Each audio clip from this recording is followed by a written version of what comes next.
नमस्कार कीर्तिस kitchen chemistry को आपण मानक स्वागत। आज आम प्रस्तुत करवा बहुत ही स्वादिष्ट तंदूरी आलू। आपण मानक जदि यही रेसिपीटी भल लगे तेबे मोर चैनल को सब्सक्राइब करंतु एवं बेल आइकन को प्रेस करंतु जहा द्वारा आपण माने मोर नुआ वीडियो सबुर नोटिफिकेशन आगे पाई परिबे। प्रथमे गोटे बड़ बाउल रे 2 बड़ चम्मच गाढ़ा दही, गोटे चम्मच अदा रसुण बटा, स्वाद अनुजाई लुण, टिके हलदी गुंड, लंका गुंड गोटे चम्मच, आधा चम्मच चाट मसाला, गोटे चम्मच धनिया गुंड, आधा चम्मच जीरा गुंड, टिके कला लुण बा बीट लुण, टिके गरम मसाला, गोटे चम्मच कसूरी मेथी आउ 1.5 चम्मच बेसन को मिसाई भल भावरे गोलाई दबा।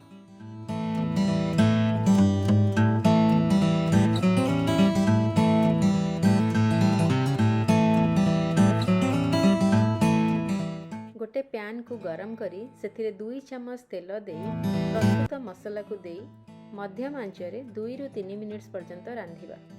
कंटिन्यूअसली गोलाउथिबे जेमिति मसला पैन रे लागी न जाए।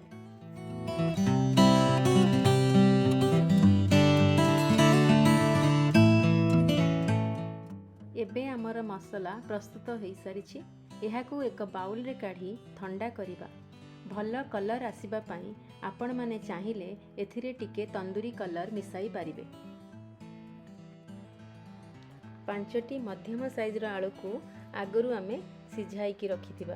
एही आलू गुडी को बेसी सिझाइबानी, बड़ बड़ खंड करी एही आलू को मसला रे मिसाइबा। मिसाई की भल भावरे गोलाइबा। भल भावरे गोलाइला परे 20 मिनिट एहाकू घोड़ाई की रखिदबा। एमती रखिबा द्वारा मसलार फ्लेवर आलू रे आसीजिबो।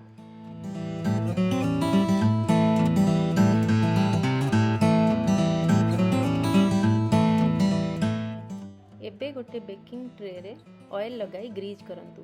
एही समय रे आमे ओवन को प्री हीट मध्य करिदबा 10 मिनिट 200 डिग्री सेल्सियस रे। मैरिनेटेड हेतिबा आलू खंड गुडी को आमे स्क्रीवर्स रे गुंथिबा। ध्यान रखिबे जेमिति मझी मझी रे टिके टिके गैप रहुथिबो। एमती हेबा द्वारा यह भल भाबरे बेक हेई पारिबो। जदि आपण मन पाखरे स्क्रीवर्स नाही तेबे किछि असुविधा नाही, आपण सेमिति आलू खंड गुडी को बेकिंग पैन रे रखि पारिबे।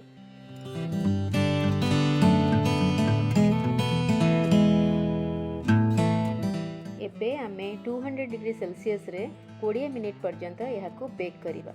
जदि ओवन आपण मनकर नाही तेबे गैस रे पैन रे अल्प तेल देई यहाको फ्राई करि पारिबे। एबे आमर टेस्टी क्रिस्पी तंदूरी आलू रेडी हो जाइछि। थरे यहाकू निश्चय बनाई कि देखंतु, बहुत ही स्वादिष्ट होई थाए। आशा करूची ये रेसिपीटी आपण मानकु निश्चय भल लागिथिबो।